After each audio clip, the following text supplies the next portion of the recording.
আসসালামু আলাইকুম। নওগাঁর করোনা ভাইরাস আপডেটে আপনাদের স্বাগত জানাচ্ছি। আমি রিফাত হোসেন সবুজ। আজকে নতুন করে করোনা ভাইরাসে সংক্রমিত হয়েছেন 4 জন। তারা সকলেই নওগাঁ সদরে অবস্থান ছিলেন। এদের মধ্যে একজন রাজশাহী মেডিকেল কলেজ হাসপাতালে মৃত্যুবরণ করেছেন।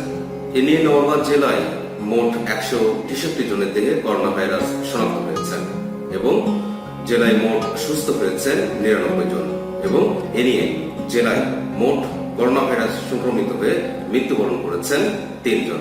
নওগাঁ জেলায় মোট হোম কোয়ারেন্টাইনে আছেন 8,548 জন।